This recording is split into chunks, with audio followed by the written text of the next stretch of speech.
Hello and welcome back to the FPL Tom YouTube channel. In today's video we're going to take a look at my Game Week 22 team selection. We're also going to take a look at my transfer targets, and I'm also going to discuss the possibility of activating my triple captain chip this week. If you do enjoy the content that you see on the channel, please be sure to like, comment and subscribe, as we are trying to hit 1,000 subs here on the FPL Tom YouTube channel. But that's enough waffle from me, let's dive into today's video. And starting off today's video, we're going to take a look at my Game Week 21 team, have a quick review, look at the points. I think we did exceptionally well this game week. It was a very difficult game week to kind of pick, lots of kind of decisions to be made, but I think we came out on top of them all. 83 points in the end, very impressed with my team. We'll go through a couple key players that I think had exceptional game weeks. Kepa, obviously standout performer in goal for me. I have him and Ward, so obviously there was a little bit of debate about which one was the best pick for this game week. I'm glad I stuck with Kepa. I did think potentially he would get more save points over Danny Ward, and Leicester over the past few weeks, playing Brighton, who are a team I very much admire this season. I always thought it was going to be a difficult task for Leicester to keep a clean sheet, and that was proven very early on in the game, so glad I went for Kepa. Kieran Trippier as well, absolutely smashing it this season, another clean sheet and bonus points for him. Only 3 blanks so far this season. There is talk of potentially maybe just leaving the captaincy on him. Never bother touching it because he's just been so consistent this year.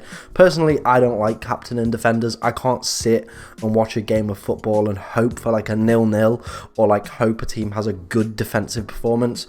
With my captain, I like attacking players. I like to watch the players score goals, celebrate. I can't really celebrate a clean sheet. It's not like a good feeling for me.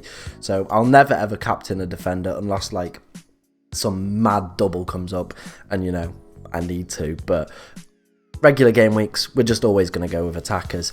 Estupinian, another player who absolutely smashed it for me. I took Cucurella out for Estupinian, sorry. And I was a little bit concerned because obviously the Chelsea-Liverpool game was the early kickoff. It finished 0-0 and I was thinking, oh shit, I have just taken out Cucurella, who's got me, you know, a clean sheet there. But Estupinian with 2 assists, the second one as well, is unbelievable. Go watch the cross, the header as well from Ferguson, absolutely amazing. Really, really happy to have this man in my team. Brighton do have some good fixtures coming up. Obviously, they might have the potential blank in Game Week 25, so that is a little bit of a concern. But the way I'm kind of angling my team at the moment, I think I am leaning more towards a free hit in Game Week 25. That's the way my kind of thought process is going at the moment, but very happy with him. Moving into the midfield, Martinelli and Salah didn't quite perform, nor did Miguel Almiron.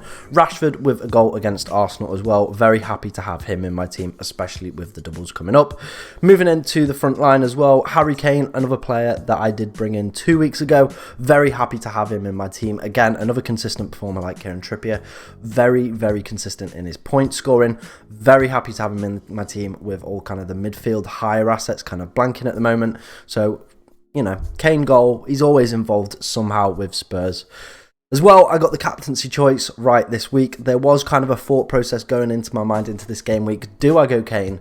Do I go Haaland? I stuck with Haaland. I thought, you know, he's going to want to break this duct at some point. And, well, absolutely smashed it, didn't he? Absolutely smashed it. He didn't even look arsed at times, to be honest, and still managed to bag a hat-trick.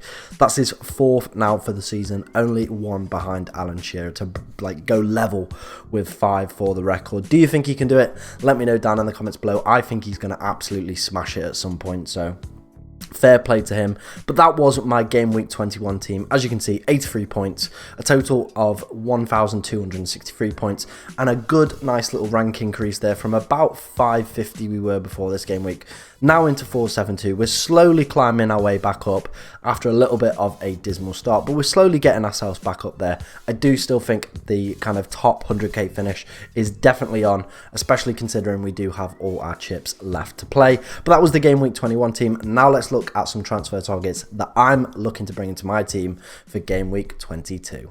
Moving on to our Game Week 22 transfer targets. Now, I've identified 2 players that I'm potentially looking to sell and 2 players that I'm looking to buy this week. Starting with the first potential transfer combination, and it is Mohamed Salah out for Bruno Fernandes. Since the restart, Mohamed Salah has only got 1 goal and 1 assist in 5 games. In his last 3 Premier League games as well, no shots on target. And since the restart, Liverpool have only managed to score 6 goals. It's difficult times at the moment for Liverpool, isn't it? They've been struck with injuries.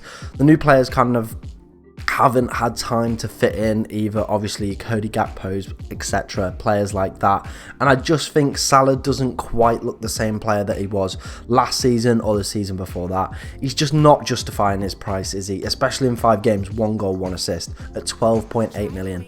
No way is he justifying his price. As well, his ownership is plummeting. I do want to get ahead and get Bruno in before obviously price rises and declines as well. I think the thing as well is Wolves away isn't the best kind of fixture. I think Wolves do look actually quite good. I know they got dismantled by Manchester City last weekend, but they showed periods of play where they passed the ball round. There was nice passages of play where you could see that there was something about this side. It wasn't a side who kind of just got rolled over and dismantled. There was kind of aspects of their play which you thought against a lesser opponent they are going to do quite well. So I think they'll just slowly get better and drag themselves away from the relegation zone. Like I said, Salah just not performing, not justifying his price at the moment for me. Bruno Fernandes on the other hand, fantastic home double game week in Game Week 22, Crystal Palace and Leeds at home. Since the restart, Bruno has 2 goals, 3 assists, the highest expected assists among all players, and the second most attempted assists. I think we're seeing that kind of resumption, that flourish of Bruno Fernandes. So much of what we saw about 2-3 seasons ago when he first joined the Premier League, I think we're starting to see that now. Ronaldo's left and he is kind of blossoming once again. It's great to see because he was a fantastic asset to own in FPL. And with a lot of the higher priced midfielders not doing that well this season, it's nice to kind of have an option to go to. And like I said, the double is amazing. What it also allows me to do is in Game Week 23, I could move Bruno Fernandes to a KDB, to a Saka, and take advantage of the double in Game Week 23 for Arsenal and Manchester City. Moving on to the other potential transfer that I may make. I'm not 100% sure on this one. The Bruno to Salah one is 99% sure. I'm pretty much just waiting for team news or potential price rises that kind of change my mind and input me to go one way or the other. But Mitrovic to Nketiah is the other potential option that I am looking at. Mitrovic since the restart hasn't been in awful form. 2 goals, 2 assists for him. However, a little bit of a concern for me is the fact that he's missed 2 penalties in the past 5 game weeks. There was also a flag on him earlier this week, but that's kind of been removed since he came off the bench in the FA Cup 3rd round for Fulham. But yeah, my concern around Mitrovic is I think he's a fantastic player. He can score whenever he wants. He's not kind of prone just to scoring against lower opposition. He also can score against good opposition. I don't think the fixture against Chelsea as well is the worst fixture in the world. Obviously Chelsea not having an amazing season. Fulham could definitely go there and put up a really good fight. He is the main man as well for Fulham, so I do kind of like that about him. But if he is taken off penalties, I do think that lessens his value. And Nketiah is a player who's absolutely exploding at the moment, killing it over the past 5 game weeks. 4 goals, and like I said, double in Game Week 23 and a really tasty fixture in Everton in Game Week 22. I do kind of think maybe a -4 could be on the cards. It means then I'd also have Nketiah in Game Week 23 and then could move to KDB for Fernandes. So I'd have an extra doubler in there with taking a -4 this week. So the swings and roundabouts, there's pros and cons to each way I'm thinking at the moment.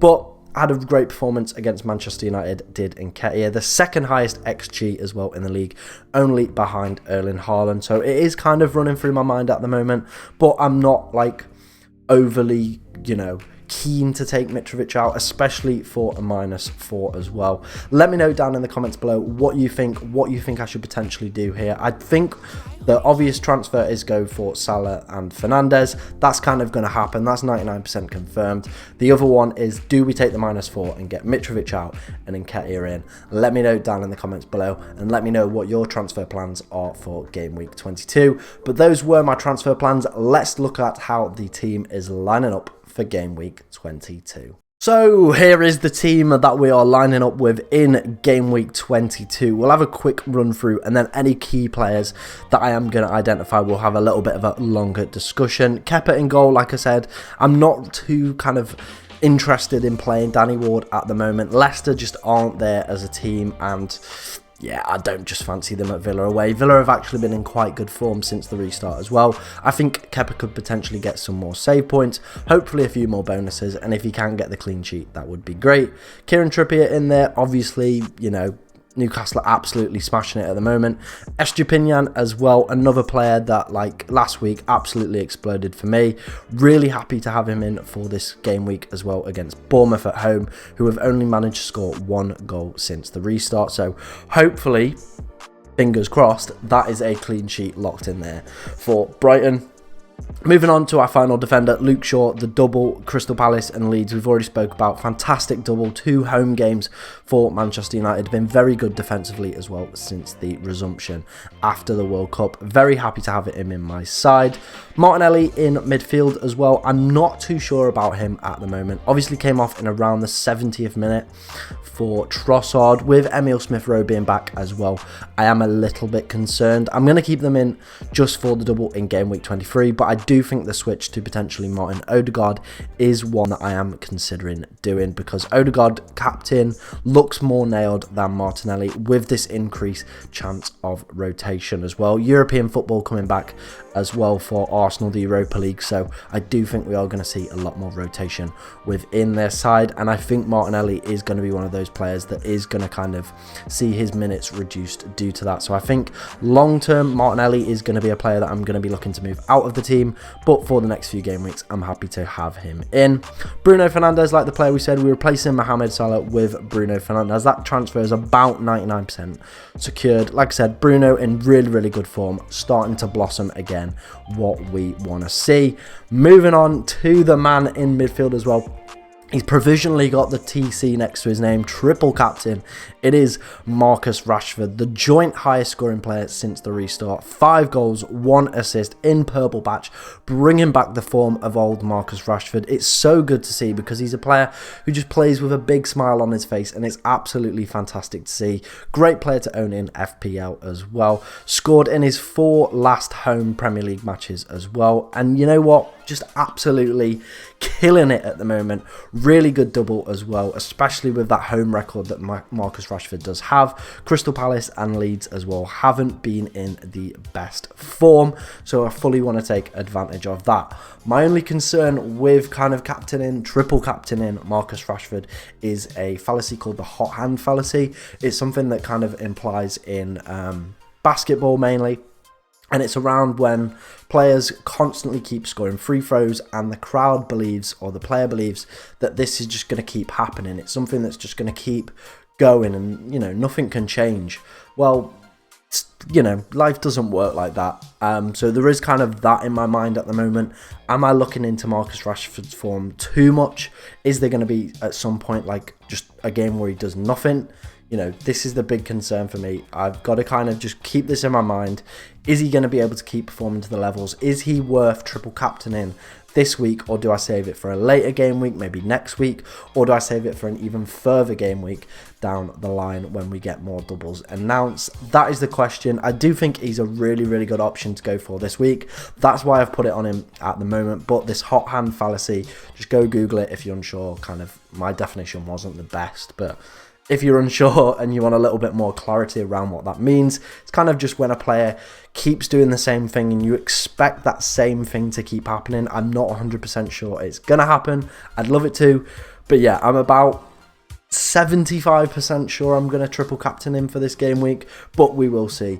Obviously, the best place to go and look if I do is on my Twitter and on my TikTok. I will leave links to both of those in the description as well, so you can go check them out. Moving on to our final midfield player, it is Miguel Almiron, another player that I am potentially looking to remove over the next few game weeks. I think he's had his run now, but other players around that price point, Matoma especially, if obviously Brighton have a fixture in game week 25, I do think that would be the sensible move. Move to Matoma, he is looking absolutely fantastic. Moving on to our front line, Haaland, Mitrovic and Kane. Obviously Haaland take on Kane. I think both have a great opportunity of scoring against each other. Haaland off the back of a hat-trick against Wolves, and Harry Kane off the goal against Fulham as well, both in kind of good form, so it's great to see them and I really like them. Both been excellent consistent performers in my team. Mitrovic as well has remained for now. Obviously, like I said, I might take a -4 and get Nketiah in. We will kind of wait around team news for this one, see what Mitrovic is saying, see if he's fully fit, see if he's ready to start the game. If he's not, then I definitely think having another Arsenal player, another Arsenal attacker against a poor Everton side will be a great option. Also means I have another player who is going to double in game week 23 as well. Quickly, we'll run through the bench as well. Danny Ward, Ben White, a player who I might bring in if I don't want to take a -4 and Mitrovic is out. I think that would be a very sensible move. And then Andreas, who's probably not going to come on at all. And then Patterson, who is injured, so just left him on the bench. But that was my game week 22 team selection. Let me know what you think of it. Let me know anything that you would change. Let me know as well if you do need any help down in the comment section below, as I do answer all questions down there and can help you out. Hope you did enjoy today's video. Please like and subscribe, and good luck this game week.